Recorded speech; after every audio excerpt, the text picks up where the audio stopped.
आज हम सीखेंगे प्रोबेबिलिटी किसको कहते हैं। आपके एनसीईआरटी में एक चैप्टर है प्रोबेबिलिटी। अब हमें सबसे पहले देखना है कि प्रोबेबिलिटी होता क्या है। तो प्रोबेबिलिटी से आप basically day to day life में आपने बहुत सारे कंडीशन, बहुत सारे सर्कमस्टांसेस पे आप आए होंगे, जैसे आज बारिश होगी या नहीं होगी, आज बादल लगे हुए हैं तो बारिश हो सकती है, संभावना है, या फिर अगर आज का मैच हो रहा है क्रिकेट मैच तो इंडिया जीत भी सकती है, नहीं भी जीत सकती है, या 50% चांस है कि इंडिया जीत सकती है। और वो अगर कोई स्टूडेंट अगर किसी एग्ज़ाम में अगर वो बैठा है तो आप एज्यूम कर सकते हैं कि वो पास होगा कि नहीं पास होगा, 60% चांस है कि वो पास होगा। तो एक तरह से एक संभावना बनाई जाती है। हम लोग के डे टू डे लाइफ में हम लोग ऐसी बातें करते हैं, इस तरह की बातें कि आज हो सकता है ऐसा हो सकता है ऐसा ना हो। ठीक है, तो प्रोबेबिलिटी एक्चुअली बेसिकली इसी चीज़ की स्टडी है। वो बेसिकली संभावनाओं पर आधारित है कि अब किसी भी चीज़ के होने की कितनी संभावना है। ठीक है, तो दैट इज़ प्रोबेबिलिटी। ये प्रोबेबल सबसे बना है और चूंकि इसकी स्टडी उस तरह की होती है इसीलिए हम इसको प्रोबेबिलिटी नाम देते हैं। सो प्रोबेबिलिटी हम सबसे पहले देखेंगे कि probability is nothing but the study of chances और अकरेंसेस। प्रोबेबिलिटी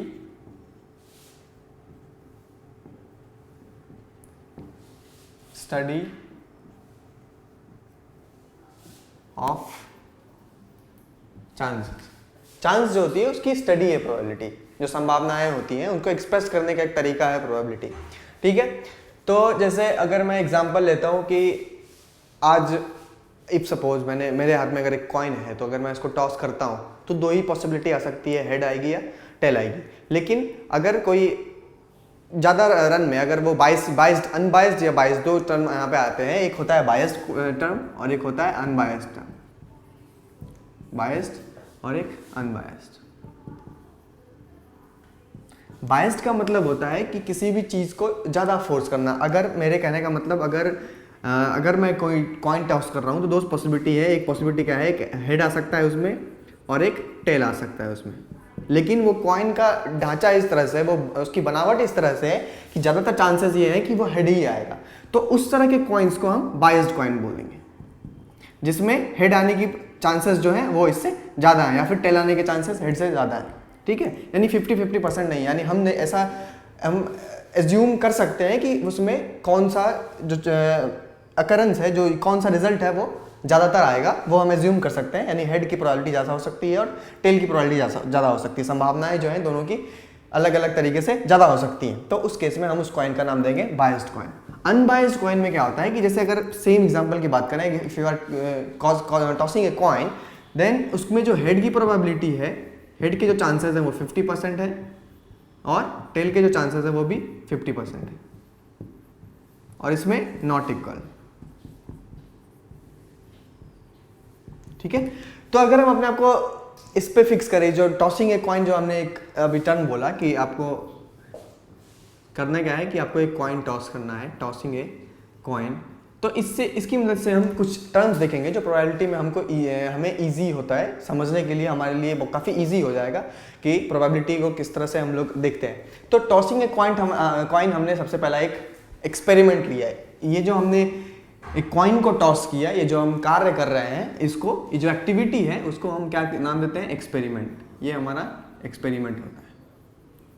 इसी तरह डाइस थ्रो करना या फिर एक साथ दो कॉइन टॉस करना, तो ये सब सारे अलग अलग तरह के एक्सपेरिमेंट्स हैं। ठीक है, तो अगर किसी भी एक्टिविटी को हम कर रहे हैं, परफॉर्म कर रहे हैं, तो उस तरह उसको क्या बोलेंगे, टॉसिंग अगर कॉइन है तो उसको क्या बोलेंगे हम, एक्सपेरिमेंट। ठीक है, एक्सपेरिमेंट के बाद एक नया टर्म आता है, वो है ट्रायल। ठीक है, ट्रायल क्या होता है? अब ट्रायल होता है कि सपोज अगर मैंने एक ही कॉइन को अगर मैंने 10 बार टॉस किया 10 बार अलग अलग तरीके से टॉस किया, तो उसमें क्या है कि हर एक बार जो हम उसको टॉस करेंगे, उसको हर एक टॉस को क्या बोलते हैं, एक ट्रायल बोला जाएगा। ठीक है, हर एक बार जो मैंने उसको टॉस किया उसको एक ट्रायल का नाम देंगे। तो ईच टॉसिंग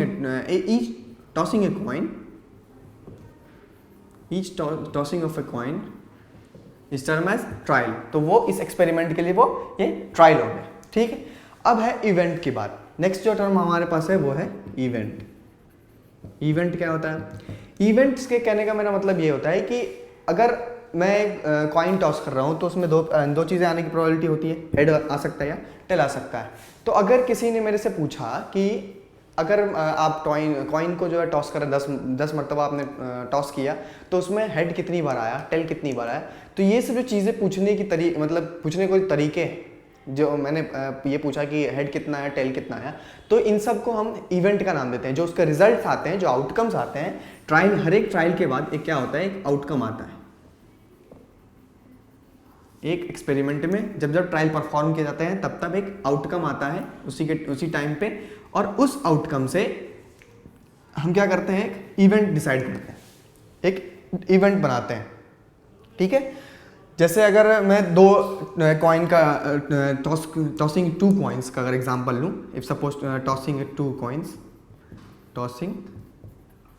कॉइन्स, ठीक है, तो इसमें क्या क्या पॉसिबिलिटीज़ हैं हमारे पास। पहले फर्स्ट टाइम में हेड आए, अगले टाइम में फिर से हेड आए, या फिर फर्स्ट टाइम में हेड आए या फिर उसके अगले टाइम में टेल आ जाए, या फिर पहले टेल आए फिर से टेल आ जाए, या फिर टेल आए और फिर हेड आए। ठीक है, तो ये जो टॉस करने के तरीके हैं, ठीक है, अलग अलग जो इसके ये जो सेट है हमारा पास, ये जो 4 टर्म्स का जो सेट है, जो 3 कॉमा से अलग अलग किया गया है, वो हर एक जो ये अंडरलाइन जो किया है मैंने, वो उसको हर एक चीज़ को हम क्या बोलते हैं, आउटकम बोलते हैं। ये हर एक चीज़ होती है इसकी, वो आउटकम होती है। अब इन सब आउटकम की मदद से मैं क्या करूँगा, एक नया इवेंट डिसाइड करूँगा। जैसे अगर मैं इवेंट बोल सकता हूँ कि मुझे इन चारों में से बस उन्हीं को कंसिडर करना है जिसमें कम से कम एक हेड हो, यानी इसको कंसिडर करूँगा, यानी इसको कंसिडर करूँगा और इसको कंसिडर करूँगा। तो ये एक इस तरह का इवेंट हो गया हमारे पास, जिसमें बस यही तीनों चीज़ें इंडिकेट हो पा रही हैं। तो वो हमारे पास एक इवेंट 1 है। तो अगर मैं बात करूं कि हमारे पास एक इवेंट 1 क्या है, एटलीस्ट 1 हेड अकर्स। ठीक है, यानी एक कम से कम एक हेड आना चाहिए। यानी तो हमने कौन कौन से आउटकम्स को कंसिडर किया, आउटकम 1, 2 और 4। ठीक है, तो ये हमारा किस में आ जाएगा, इवन में। तो ये तीनों जो है ये तीनों क्या करेंगे, कंपोज करेंगे किसको, इवन को। ठीक है, तो ये तो चलिए हो गई इवेंट्स की बात। तो अब जो हमने जो हमारा जो बेसिकली प्रोबेबिलिटी है, जो स्टडी ऑफ चांसेस है, वो क्या बताता है, एक तरह से इंपेरिकल प्रोबेबिलिटी की स्टडी बताता है। ठीक है, इंपेरिकल प्रोबेबिलिटी कहने से मेरा मतलब ये है कि वो ऐसी प्रोबेबिलिटी बताएगा जो इस इवेंट को लेके होती है। ठीक है, जैसे अगर मैं सेम फर्स्ट एग्जांपल की बात करूं, जब मेरे पास बस एक ही कॉइन था और हमारे पास जो आउटकम्स थे वो हेड और टेल था, तो उस समय क्या होता है हमारे पास कि हमारे अगर प्रोबेबिलिटी निकालनी होती है, इंपेरिकल प्रोबेबिलिटी निकालनी होती है, तो एक हमारे पास फॉर्मूला होता है इंपेरिकल प्रोबेबिलिटी का। तो इंपेरिकल प्रोबेबिलिटी जो आपको डिफाइन होता है, empirical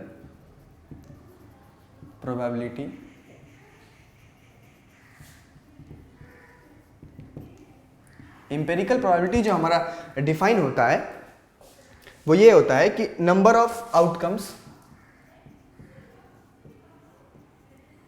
number of favourable outcomes, जो हमारे काम के आउटकम्स हैं,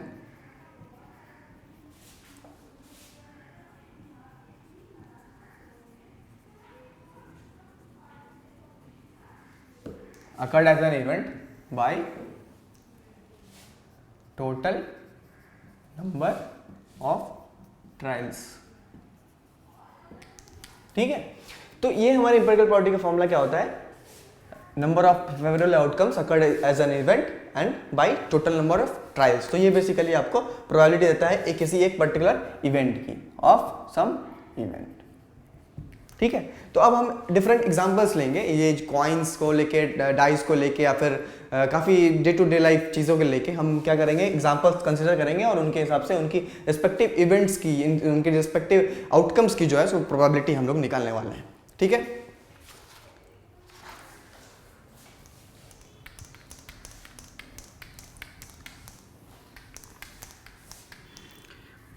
तो सबसे पहला जो क्वेश्चन है हमारे पास वो है टॉसिंग सिंगल कॉइन को लेके, कि हमने एक कॉइन को टॉस किया तो हमारे पास हेड आने की क्या प्रोबेबिलिटी है और टेल आने की प्रोबेबिलिटी क्या है। ठीक है, तो हमारे पास जो फर्स्ट क्वेश्चन है वो है टॉसिंग ए कॉइन को लेके। हम लोग एक कॉइन को टॉस कर रहे हैं, we are tossing a coin.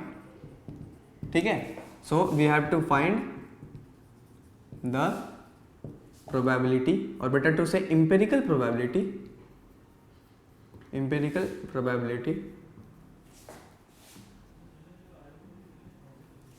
of tail occurred, head occurred। ठीक है, तो अभी इसको कैसे सॉल्व करेंगे, इस फॉर्मूले की मदद से हमने वो देखना है। ठीक है, ये आपका क्वेश्चन नंबर 1। तो आप सॉल्यूशन इसका देखिए।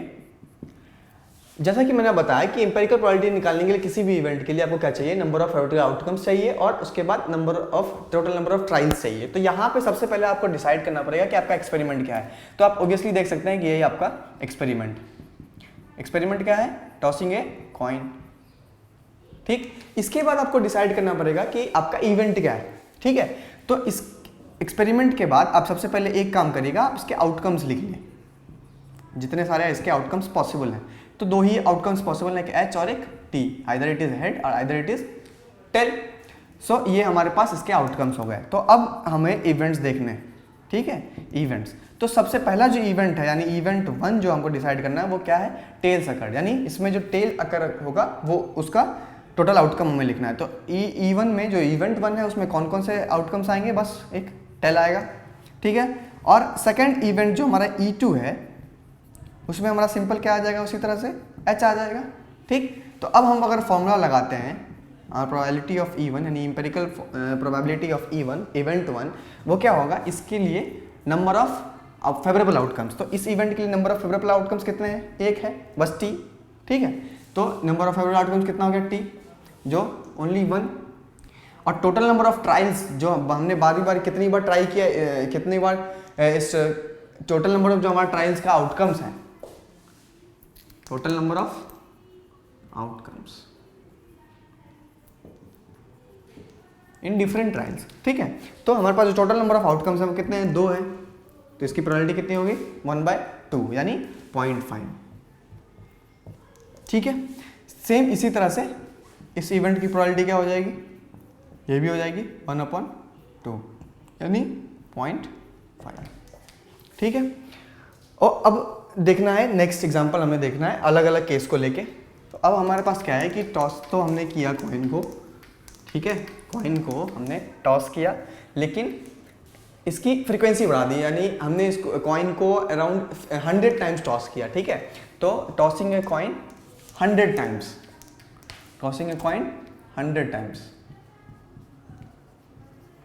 अब 100 टाइम्स टॉस किया, ये हमारा सेकंड क्वेश्चन रहेगा, and find the empirical probability. ठीक है, अब फॉर टेल सकर एंड फॉर द हेड सकर। ठीक है, तो इफ सपोज हमने 100 टाइम्स किया है, इसको टॉस किया है, और हमारे पास डेटा इस तरह से है कि उसमें डिफरेंट आउटकम्स के लिए जो हमारे पास डेटा है वो ये है कि आउटकम्स हेड होने चाहिए या फिर टेल होने चाहिए, और वो उसकी जो फ्रीक्वेंसी है यानी कितनी बार वो ऐसा हुआ है, अकरेंस की जो बात है, वो हेड है हमारा 63 टाइम्स और टेल जो आया है वो 36 टाइम्स आया। ठीक है, तो 36 टाइम्स नहीं, 37 टाइम्स। ठीक है, तो ये इतने टाइम्स जो इसकी फ्रीक्वेंसी है हेड की और टेल की अलग अलग जो फ्रीक्वेंसी है, तो उसके अकॉर्डिंग हमको क्या करना है, ये डेटा हमारे पास दिया हुआ है और उसके अकॉर्डिंग हमें टेल अकर्ड और हेड अकर्ड की प्रोबेबिलिटी निकालनी है। तो we are again stick to that formula, हमें फिर से इसका सॉल्यूशन देखना है। तो सॉल्यूशन इसका ये होगा कि जो फेवरेबल आउटकम्स हैं इसको फर्स्ट टेल्स अकर्ड को लेके, यानी जो हमारा E1 है उसका जो सेट हमें मिलेगा, वो सेट हमें क्या क्या मिलेगा, E1 के लिए यानी टेल्स अकर्ड के लिए टी टी टी कितना टाइम्स, 37 टाइम्स। ठीक, और जो हमारे पास E2 है वो मिलेगा हमें हेड हेड कितने टाइम्स, 63 टाइम्स। ठीक, तो अब जो हमें इसकी प्रोबेबिलिटी निकालनी होगी, probability of you can say E1। तो प्रोबेबिलिटी ऑफ E1 क्या होगा, इवेंट कितनी बार ये हुआ बाय टोटल नंबर, तो इस ये कितनी बार हुआ, 37 टाइम्स हुआ, और टोटल नंबर ऑफ ट्रायल्स या टोटल नंबर ऑफ आउटकम्स कितना था, 100। ठीक है, क्योंकि हमारा जो बिगर सेट है जो आउटकम्स का, जो सबसे ज़्यादा जो इन दोनों से बड़ा है यानी जो हमारा टोटल आउटकम है वो क्या हो सकता है, एच टी टी एच, कोई किसी भी ऑर्डर में, क्योंकि हर बार हम जानते हैं कि या तो हेड आएगा या तो टेल आएगा, तो हम जानते नहीं यहाँ पे, लेकिन हेड टेल कितनी बार भी आएगा, लेकिन ये टोटल 100 टाइम्स से ज़्यादा नहीं होगा। तो हमारे पास टोटल नंबर ऑफ जो आउटकम्स है वो 100 टाइम्स आए, जिसमें से 37 ये आया, टेल्स आया, और 63 हेड्स आए। तो प्रोबेबिलिटी ऑफ E1 हमारे पास क्या हो गया, 37/100। और उसी तरह प्रोबेबिलिटी ऑफ E2 क्या हो गया हमारे पास, 63/100।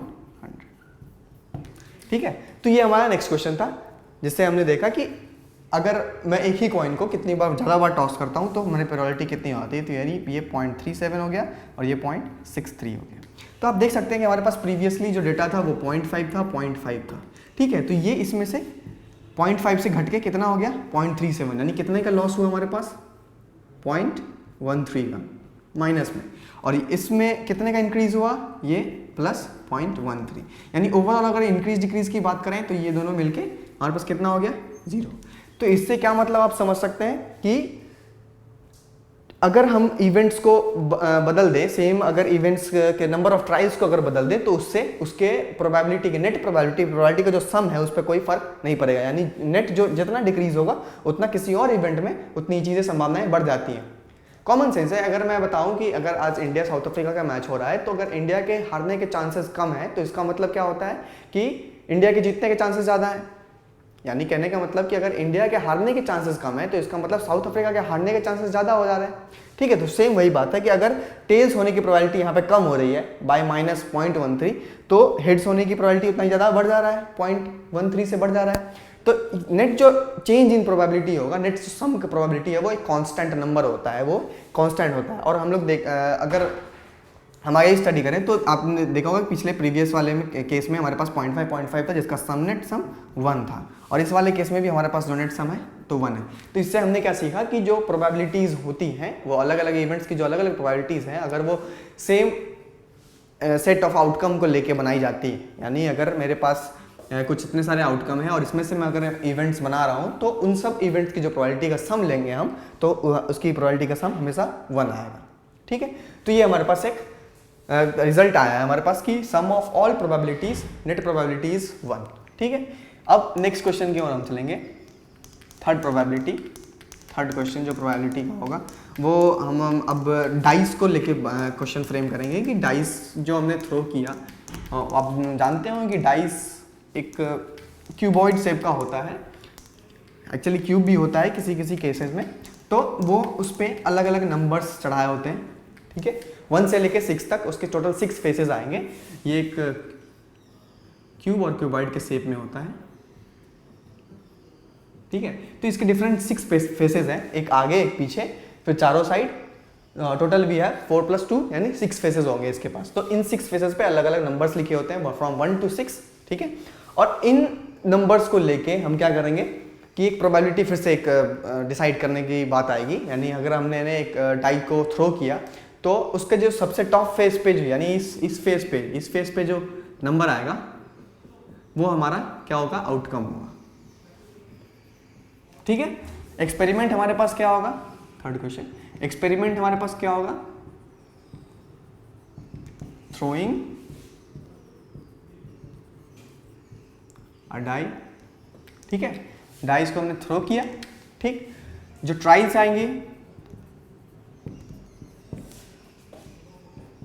नंबर ऑफ थ्रोज, जितना बार हमने उसको फेंका उतना वो ट्रायल्स आएंगे, उसके अलग अलग आउटकम्स। अगर मैंने एक डाई को एक ही बार फेंका है तो उसके आउटकम्स क्या क्या पॉसिबल हैं, 1 2 3 4 5 6। ठीक है, और जो डिफरेंट इनमें से कोई भी एक नंबर आ सकता है, और जो हमें डिफरेंट इवेंट्स जो डिसाइड कर सकते हैं वो काफ़ी अलग अलग तरीके से कर सकते हैं। जैसे मैं फर्स्ट इवेंट जो डिसाइड कर रहा हूँ वो ये डिसाइड कर रहा हूँ कि नंबर ऑफ इवेंट्स, ठीक है।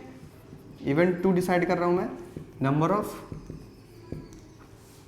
ऑड्स। इवेंट 3 डिसाइड कर रहा हूँ, नंबर ऑफ प्राइम्स। इवेंट 4 क्या डिसाइड कर रहे हैं, नंबर ऑफ कंपोजिट्स। ठीक है। तो अलग अलग इवेंट्स के लिए हम देखना है कि अलग अलग इसकी प्रोबेबिलिटीज क्या क्या होती हैं। आप नंबर्स का नेचर जानते हैं कि अगर कोई एक नंबर हमारे पास है तो either it should be odd, अगर वो पॉजिटिव इंटीजर है तो यह या तो वो ऑड होगा, नहीं तो वो इवन होगा, ठीक है। तो वही बात है कि हम सबसे पहले क्या करेंगे, इवेंट्स के लिए निकालेंगे, ठीक है। तो हम जानते हैं कि इस आउटकम्स को अगर हम दो तरीके से बांट पाएं तो वो ये होगा, कुछ इसमें ऑड्स होंगे और कुछ इवेंट्स होंगे, ठीक है। और अगर उन ऑड्स और इवेंट्स के नंबर्स को अगर एक साथ हम लिखें तो ये पूरा का पूरा फिर से मेरा आउटकम फ्रेम हो जाएगा, यानी पूरा का पूरा फिर से आउटकम का सेट मुझे मिल जाएगा, ठीक है। तो अभी मैंने बताया था कुछ इससे प्रीवियस क्वेश्चन में हमने रिजल्ट क्या देखा था कि अगर उस आउटकम्स को लेके पूरे आउटकम्स को यूज करते हुए अगर हम कोई इवेंट्स बनाते हैं तो उन इवेंट्स की सम की प्रोबेबिलिटी कितनी होनी चाहिए, 1 होनी चाहिए। तो हम अगर अभी इवेंट्स का निकाल लें तो हमें ऑड्स का निकालने में आसानी होगी, क्योंकि हम क्या करेंगे 1 माइनस प्रोबेबिलिटी ऑफ इवेंट्स कर देंगे, तो हमें किसकी प्रोबेबिलिटी मिल जाएगी, प्रोबेबिलिटी ऑफ ऑड्स। आइए देखते हैं कि किस तरह से होता है ये बात। तो प्रोबेबिलिटी ऑफ इवन जो हमारा होगा वो क्या होगा, नंबर ऑफ फेवरेबल आउटकम्स। तो इस नंबर ऑफ इवेंट्स के लिए फेवरेबल आउटकम्स कौन कौन से हैं, तो नंबर ऑफ फेवरेबल आउटकम्स किसको लिख सकते हैं हम, 2, 4, 6। तो ये फेवरेबल आउटकम्स हमारे पास क्या है, 2, 4 और 6। और टोटल हमारे पास जो नंबर्स हैं आउटकम्स वो क्या क्या है, 1, 2, 3, 4, 5, 6। यानी इस सेट का जो नंबर है वो हम इससे एक्सप्रेस कर रहे हैं।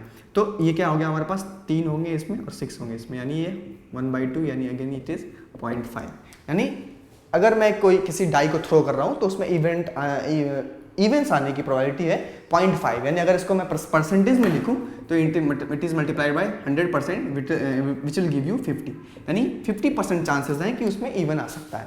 तो ऑब्वियसली अगर मैं E2 की बात करूं तो this is nothing but 1 minus of 0.5, यानी 1 minus of probability of even.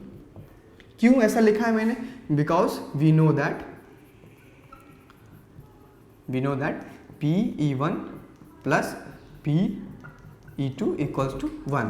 So probability of E2 equals to 1 minus 0.5, that is again equals to 0.5, ठीक है। तो यानी इसकी भी जो प्रोबेबिलिटी है वो भी 50% है, यानी इट इज और 50%, ठीक है। तो अलग अलग इवेंट्स के लिए मैंने देखा कि प्रोबेबिलिटी ऑफ इवन और प्रोबेबिलिटी ऑफ E2 दोनों इक्वल है, यानी इस केस में इवेंट्स और ऑड्स के आने की प्रोबेबिलिटी सेम है। अब तीसरे PE3 की बात करें, यानी नंबर ऑफ प्राइम्स की बात करें, तो आप जानते हैं कि प्राइम्स का डेफिनेशन होता है कि वैसा नंबर जो खुद से और बस किसी जो खुद से और 1 से डिविजिबल हो तो वो प्राइम कहलाता है, ठीक है। यानी अगर सबसे पहले नंबर 1 की बात करें तो 1 के लिए आप जानते हो कि 1 इज नाइदर प्राइम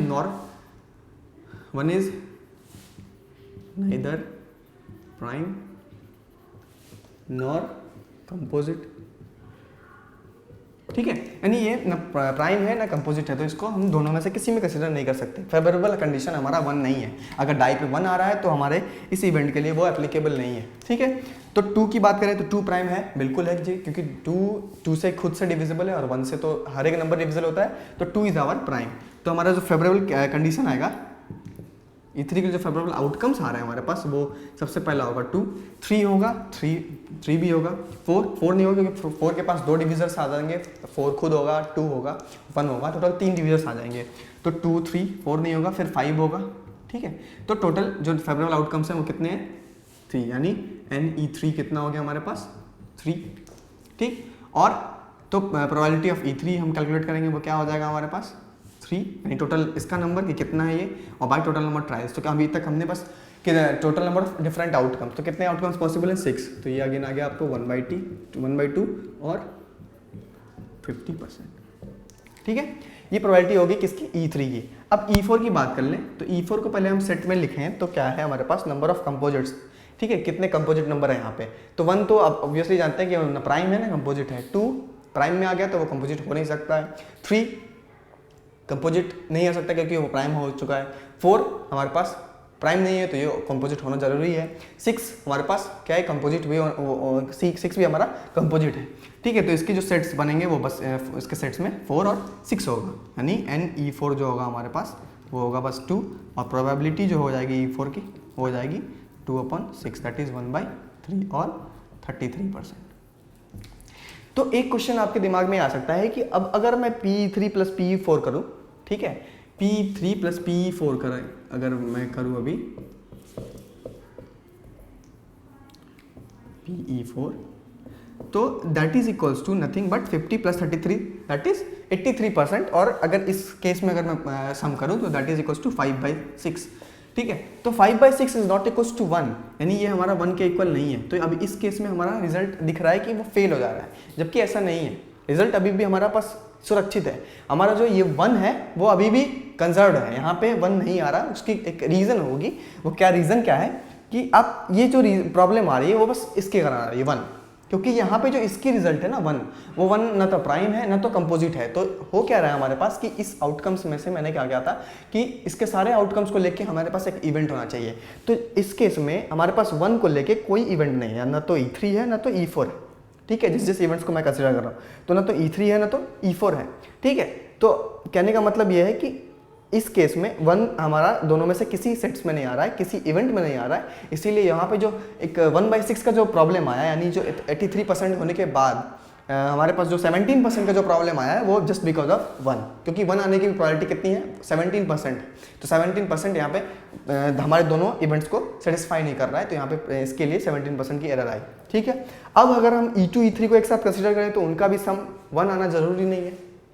ठीक है, अगर वो आ रहा है तो that's just a coincidence, but it is not necessary, क्योंकि अभी मैंने कहा कि इन सब को लेके आपके आउटकम्स के जितने सारे आपके आउटकम्स हैं उन सब से ऐसा इवेंट बनाना है जो एक दूसरे में आपस में कॉमन नहीं होनी चाहिए। ठीक है, यानी कहने का मतलब अगर कोई नंबर प्राइम है तो वो कंपोजिट हो नहीं सकता है, लेकिन आप ऑड्स और प्राइम्स को लेके ऐसा कोई डिडक्शन नहीं कर सकते। यानी अगर कोई नंबर ऑड है तो डजंट नेसेसरी कि वो प्राइम भी हो, या फिर अगर कोई प्राइम है तो डजंट नेसेसरी कि वो ऑड भी हो। ठीक है, तो कहने का मेरा मतलब है कि इसलिए क्या हो सकता है कि E2 और E3 का जो सम है वो 1 आ भी सकता है, नहीं भी आ सकता है। अगर अब 1 नहीं आ रहा है डजंट मीन कि हमारा जो रिजल्ट है वो गलत है, ऐसा कुछ नहीं है। हमें बस हमेशा उस तरह के रिजल्ट्स को कंसीडर करना पड़ता है, उस तरह के इवेंट्स को कंसीडर करना पड़ता है जो आपस में कॉम्प्लीमेंट्री है। यानी अगर E1 नहीं है तो E2 है, या और E2 नहीं है तो E1 है। उसी तरह के जो इवेंट्स होते हैं उन इवेंट्स की प्रोबेबिलिटी का अगर सम लेंगे तब जाके वो सम 1 के इक्वल आएगा। ठीक है, तो ये एक इंपॉर्टेंट रिजल्ट में एक अच्छा खासा एक मॉडिफिकेशन के तौर पे आप इसको कंसीडर कर सकते हैं।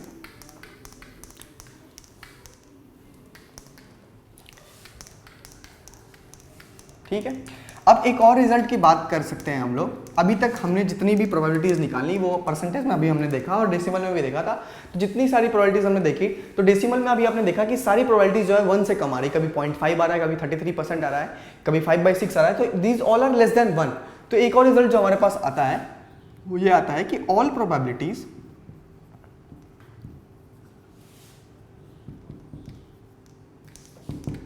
शुड लाई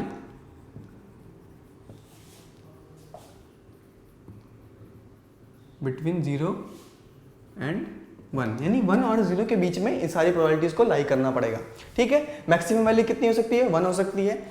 यानी अगर कह दूँ इफ सपोज कि अगर मैंने कहा कि मैंने एक कॉइन को टॉस किया और उसमें अगर हेड आता है, ठीक है, तो टेल आने की प्रोबेबिलिटी क्या होगी, ऑब्वियसली 0 होगी, क्योंकि हमारे पास कभी तक एक ही बार मैंने कॉइन को टॉस किया और जो आउटकम है वो हमारे पास हेड है, टेल नहीं है। तो टेल आने की जो प्रोबेबिलिटी होगी वो ऑब्वियसली 0 हो जाएगी और हेड आने की प्रोबेबिलिटी ऑब्वियसली 1 हो जाएगी, क्योंकि वो हमारे पास पूरे 100% चांसेस हैं कि वो जो रिजल्ट आया है वो हेड है, क्योंकि हमारे पास वो गिवन दे रखा है कि अभी जो हमने टॉस किया उसमें हेड आया। तो जो प्रोबेबिलिटी है वो 1 हो जाएगी और अगली टेल्स की जो प्रोबेबिलिटी है वो 0 हो जाएगी। तो मैक्सिमम वैल्यू उसकी 1 हो सकती है। एंड अब इस केस में भी अगर आप देखें तो 1 + 0 = 1, यानी अगर इन दोनों के कॉम्प्लीमेंट्री इवेंट्स को अगर मैं सम करूं तो अभी भी सम जो है 1, यानी हमारा वो रिजल्ट जो था वो अभी भी प्रिजर्व है, कंजर्व है, कोई प्रॉब्लम नहीं हो रही है। ठीक है, तो एक और जो रिजल्ट है वो आपने देखा कि ये 0 और 1 है। तो आप सोच सकते हैं कि 0 और 1 के बीच में क्यों आ रहा है। तो आप जानते हैं कि ये टर्म्स क्या बता रहा है आपको, नंबर्स ऑफ किसके नंबर बता रहा है आपको, फेवरेबल आउटकम्स के नंबर बता रहे हैं। यानी अगर किसी एक पर्टिकुलर, ये अगर मेरे पास एक रेक्टेंगल है और ये जो इसका जो हर एक टुकड़ा है वो हमको अलग अलग इवेंट्स बता रहा है। ठीक है, ये अलग इवेंट बताएगा, ये अलग इवेंट, ये अलग इवेंट, सब अलग डिफरेंट इवेंट्स बता रहे हैं अलग अलग तरीके से। ठीक है, यानी इस रीजन को हम तभी रंगेंगे जब हमारे पास कुछ एक पर्टिकुलर E1 इवेंट होगा, इसको तभी रखेंगे जब हमारे पास कोई पर्टिकुलर E2 होगा, इसी तरह से सारे में। ठीक है, और इन दोनों में आपने देख सकते हैं कि इन दोनों में कोई ओवरलैपिंग एरिया नहीं है, यानी एक दूसरे पे कभी एक दूसरे के ऊपर नहीं आ रहे, यानी दोनों में कोई भी कॉमन नहीं है। ठीक है, तो इन सब कुछ अगर आप जोड़ते हैं तो आपको पूरा पूरा एक रेक्टेंगल मिलेगा, यानी ये बताते हैं कि सारे इवेंट्स हैं आपस में कॉम्प्लीमेंट्री, ठीक है। तो इन सब की जो अलग अलग प्रोबेबिलिटीज को अगर सम करेंगे, ये E1 E2 E3 different up to En, तो इन सबको अगर आप सम करेंगे तो वो उसकी सबकी प्रोबेबिलिटी जो आएगी वो 1 के इक्वल आएगी, और हर एक पार्ट की जो प्रोबेबिलिटी है वो किसके बीच में लाई करेगी, 0 और 1 के बीच में लाई करेगी। ये इसको समझने का तरीका ये है कि ये आपका E1 का जो प्रोबेबिलिटी है वो क्या बताएगा, इस पोर्शन का एरिया बाई पूरा का एरिया, ठीक है, अकॉर्डिंग टू दिस फॉर्मूला, क्योंकि आपके फेवरेबल आउटकम्स जो है वो इसी रीजन में लाई कर रहे हैं, ठीक है। ये जो रीजन जो मैंने सेड किया इसी रीजन में लाई कर रहे हैं, ठीक।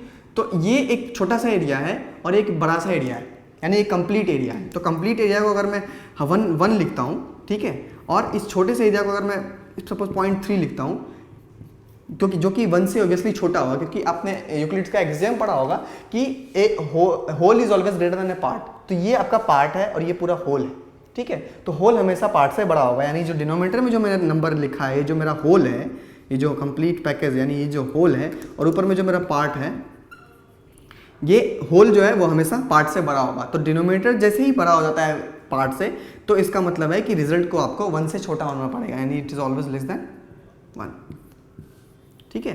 तो ये जो रेशियो होती है वही आपकी क्या होती है, एक्चुअली में प्रोबेबिलिटी होती है। तो इसीलिए प्रोबेबिलिटी जो आपका होता है वो लेस देन 1 होता है, ठीक है। तो ये एक रिजल्ट की बात हो गई कि part by whole is always less than equals to 1, ठीक है।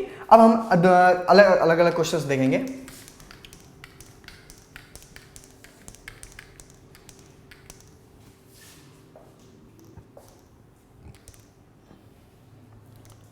अब है वेदर फोरकास्ट को लेके कि इफ सपोज अगर वेदर फोरकास्ट होता है, पिछले 250 दिनों से ये बात चल रही है, वेदर फोरकास्ट हो रहा है हमारे पास, और उसमें से लगभग कुछ दिनों तक वो फोरकास्ट सही निकले, यानी अगर मेरे पास इसको सेकंड क्वेश्चन के अगले क्वेश्चन के तौर पे ले रहा हूँ, क्वेश्चन नंबर 4, कि we have records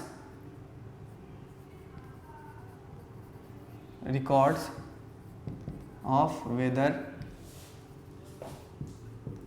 forecast station for the past 275 days। Random कोई नंबर, अगर मेरे पास 275 डेज से मैं अगर मेरे पास वेदर फोरकास्टिंग के जो है सो रिपोर्ट्स हैं, जो रिकॉर्ड्स हैं, तो उनमें से देखा गया कि इनमें से अगर इफ सपोज क्वेश्चन के तौर पे ले रहा हूँ कि अगर इनमें से if suppose if 130 are found to be correct, इनमें से अगर 130 सही हो जाते हैं, करेक्ट हो जाते हैं, तो क्या प्रोबेबिलिटी है हमारे पास, तो then find empirical probability of, सबसे पहला करेक्ट रिकॉर्ड्स और दूसरा इनकरेक्ट रिकॉर्ड्स। तो अब सबसे पहले इसमें एक्सपेरिमेंट हमारा क्या होगा, ये जो रिकॉर्ड है हमारे पास वो हमारा एक्सपेरिमेंट है, जो रिकॉर्ड कर रहे हैं हर एक दिन जो हम फोरकास्टिंग के लिए जो डेटा रिकॉर्ड कर रहे हैं वो हमारे पास क्या है, एक्सपेरिमेंट है। और ट्रायल क्या है, हर एक दिन जो हमने लिखा उसको, हर एक दिन जो हमने ऑब्जर्व किया कि वो करेक्ट है या इनकरेक्ट है, वो हमारे पास ट्रायल है। और आउटकम्स क्या है हमारे पास, एक करेक्ट और एक दूसरा इनकरेक्ट, ठीक है। और इवेंट्स हमारे पास क्या है, करेक्ट रिकॉर्ड्स देखना है और हमें इनकरेक्ट रिकॉर्ड्स देखना है, ठीक है। तो उसमें से हमें दे रखा है हमने पास कि 130 जो डेटा है वो उसमें से सही है और बाकी जो डेटा बच गए वो गलत है, ठीक है। तो सबसे पहले जो करेक्ट रिकॉर्ड्स की प्रोबेबिलिटी की बात होगी, तो इसमें E1 में जो इवेंट में आएंगे वो नंबर ऑफ E1 के जो इवेंट्स है, फेवरेबल आउटकम्स जो हमारे पास वो ये है कि करेक्ट रिकॉर्ड्स। तो करेक्ट रिकॉर्ड्स का नंबर कितना हमारे पास 130 है, और टोटल जो हमारे पास टोटल आउटकम्स जो है हमारे पास, टोटल आउटकम्स इनका नंबर कितना है 275। तो इसकी प्रोबेबिलिटी क्या होगी हमारे पास 130/275। इसको अगर हम और ज़्यादा रिड्यूस करें तो ये आपका 52655 यानी इट इज इक्वल टू 26/55। तो ये इसके इक्वल आ गया कि ये प्रोबेबिलिटी आपकी क्या होगी, इसकी होगी प्रोबेबिलिटी, करेक्ट रिकॉर्ड्स की प्रोबेबिलिटी हो गई, ठीक। तो इसी तरह से अगर हम इनकरेक्ट रिकॉर्ड्स की प्रोबेबिलिटी निकालें तो कैसे निकाल सकते हैं, दो तरीके हैं इसके। या तो यहाँ से हमारे पास करेक्ट रिकॉर्ड दे रखा है हमारे पास, तो हम एक E2 डिफाइन करें और उसका नंबर ऑफ इनकरेक्ट रिकॉर्ड्स निकालना है जो कि इक्वल होगा 275 माइनस 130 के, दैट इज इक्वल टू 5 और 7 3 4 2 1। लेकिन एक स्मार्ट तरीका ये है, ये निकालने के बाद हम इसकी प्रोबेबिलिटी आराम से निकाल सकते हैं। The PE2 is equals to 145 upon 275। इसको हम आगे रिड्यूस कर लेंगे। लेकिन एक स्मार्ट तरीका क्या है यहाँ से कि हम जानते हैं कि एक दिन में या तो उसके जो रिकॉर्ड्स होंगे वो तो करेक्ट होगा या तो वो इनकरेक्ट होगा। तो हम ये कह सकते हैं आराम से कि अगर हमारे पास करेक्ट इतने दिए हुए हैं, तो करेक्ट की जो प्रोबेबिलिटी है वो हमारे पास अगर इतनी है, तो हम इनकरेक्ट की जो प्रोबेबिलिटी है वो ऑब्वियसली निकाल सकते हैं किससे, 1 माइनस 26/55। क्यों? Because we know from our results क्या कि PE1 plus PE2 equals to 1। एक बार फिर से आप बता सकते हैं कि मतलब आप देख सकते हैं कि यहाँ पे मैंने ये इस रिजल्ट को क्यों यूज़ किया, क्योंकि ये जो दोनों अलग अलग इवेंट्स हैं आपस में कॉम्प्लीमेंट्री हैं, यानी पूरक है। यानी अगर एक दिन को अगर कंसीडर किया है तो या तो उसके रिकॉर्ड सही होंगे या तो गलत होंगे, ठीक है। यानी दोनों को अगर देखा जाए तो ये सारे आउटकम्स को कंसीडर कर रहा है, क्योंकि वी हैव ओनली आउटकम्स। क्या क्या है हमारे पास? आउटकम्स हमारे पास है या तो करेक्ट है या तो इनकरेक्ट है, ठीक है। तो अगर इन दोनों की प्रोबेबिलिटी को देखें तो किसके इक्वल आएगा? 1 के इक्वल आएगा। यानी प्रोबेबिलिटी ऑफ E2 जो हमें निकालना है वो क्या हो जाएगा हमारे पास? 1 minus probability of E1 that is equals to 1 minus 26/55 that is equals to 29/55, ठीक है। तो अब इससे आप एक और चीज देख सकते हैं, जो एक स्टेटमेंट निकाल सकते हैं, वो ये निकाल सकते हैं कि 26/55 और 29/55, ठीक है। तो आप अगर इन दोनों डेटा को कंपेयर करें तो 29/55 is more greater, it is greater, not more greater, it is greater, ठीक है। यानी कहने का मतलब जो हमारे इवेंट E2 की जो होने के चांसेस हैं वो ज्यादा हैं किसके कंपेरिजन में? E1 के चांसेस होने के, इवन होने के जो आउटकम उनके जो चांसेस हैं उनसे E2 को जो चांस है वो ज़्यादा बेटर है, ठीक है। तो कहने का मेरा मतलब ये है कि अगर वही सेम वेदर फॉरकास्ट स्टेशन अगर फिर से अगले दिन अगर 276th डे अगर कोई रिपोर्ट निकालती है, कोई रिकॉर्ड निकालती है हमारे पास, अगर हमें कोई उपलब्ध करवाती है, तो इस डेटा से हम एक अनुमान लगा सकते हैं कि कितने % चांसेस हैं कि वो रिजल्ट इनकरेक्ट होगा, यानी वो गलत रिजल्ट दिखाएगा, और कितने % चांसेस है कि वो करेक्ट रिकॉर्ड दिखाएगा। इस केस के लिए, इस पर्टिकुलर क्वेश्चन के लिए हमारे पास जो डेटा है वो यही बताता है कि ज़्यादा गलत होने के चांसेस ज़्यादा है हमारे पास और सही होने के चांसेस काफ़ी कम है हमारे पास, ठीक है। अब एक नया क्वेश्चन देखते हैं हम लोग।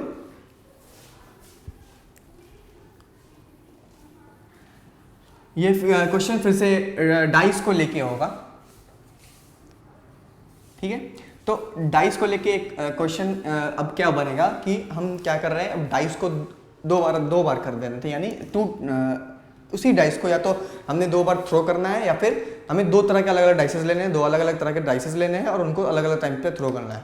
तो आपको पता चलेगा कि अगर ये 2 चीज़ें मैं कर रहा हूँ, यानी अगर 2 अलग अलग डाइसेस ले लिए मैंने और उसको एक साथ थ्रो किया, ठीक है, तो 2 अलग अलग उनके टॉप फेसेस पे आउटकम आएंगे और वो हमारा आउटपुट होगा, ठीक है, यानी आउटकम होगा।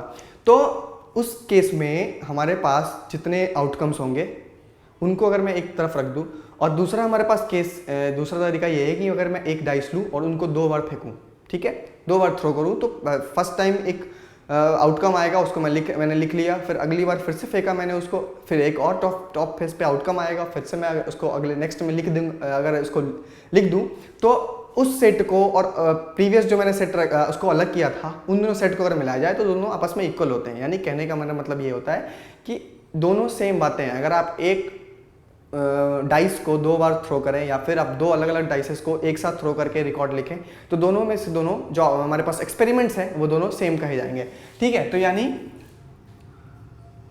Throwing 2 dices is equals to throwing 1 dice 2 times, ठीक है। तो ये दोनों जो एक्सपेरिमेंट होता है वो आपस में इक्वल्स होते हैं, ठीक है। तो अब हमारे पास यही एक्सपेरिमेंट है कि हमने 2 डाई को थ्रो किया और उनके आउटकम्स को मैंने रिकॉर्ड किया। तो आउटकम्स आपको पता है कि अगर 2 तरह के अलग अलग डाई को मैंने थ्रो किया तो उसमें क्या क्या पॉसिबिलिटीज़ हैं। फर्स्ट वाले डाई को अगर मैं थ्रो करूं, यानी अगर D1 देखूं, ठीक है, तो D1 का जो आउटकम होगा वो क्या क्या हो सकता है, 1 2 3 4 5 6, और D2 का जो आउटकम है वो क्या हो सकता है, 1 2 3 4, 5 और 6। ठीक है, यानी 2 अलग अलग डाई के लिए हमारे पास 6 अलग अलग हमारे पास आउटकम्स पॉसिबल है। ठीक है, तो इन 2 आउटकम्स को लेके अगर मैं एक साथ ही कोई एक्सपेरिमेंट कर रहा हूँ तो टोटल कितने सारे आउटकम्स पॉसिबल हो जाएंगे? 36। यानी कहने का मतलब अगर मानते हैं कि फर्स्ट टाइम जो मैंने डाई थ्रो किया तो उसमें हमारे पास 1 आया। अब अगली बार जब मैं डाई थ्रो करूंगा तो इनमें से कोई भी नंबर आ सकता है। यानी जो हमारा आउटकम लिखा जाएगा, आउटकम्स को जो अगर हम लिखें तो अभी हमने एज्यूम कर लिया कि सबसे पहले जो मैंने डाई थ्रो किया उसमें 1 आया हमारे पास। ठीक है, तो 1 आया और अगली बार जो मैंने डाई थ्रो किया उसमें या तो 1 आया, तो 2 आया, 3 आया, 4, 5, 6 इनमें से कोई भी आ सकता है। यानी मेरे पास चांसेस है क्या क्या हो सकता है, 1 के साथ 1 आ जाए, फिर से 1 के साथ 2 आ जाए, या तो 1 के साथ 3 आ जाए, तो 1 के साथ 4 आ जाए, 1 के साथ 5 आ जाए, या 1 के साथ 6 आ जाए। ठीक है,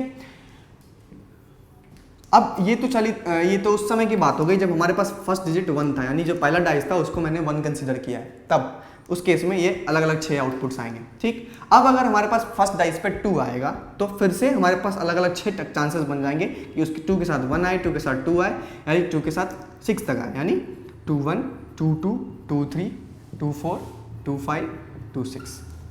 फिर से एक अलग अगला सेम इसी तरह से आएगा, 3 1 के लिए होगा 3 1, 3 2, 3 3, 3 4, 3 5, 3 6, 4 1, 4 2, 4 3, 4 4, 4 5, 4 6, या फिर 5 1, 5 2, 5 3, 5 4, 5 5, 5 6, और एक लास्ट आउटकम जो 6 को लेके होगा वो ये होगा 6 1, 6 2, 6 3, 6 4, 6 5 और 6 6।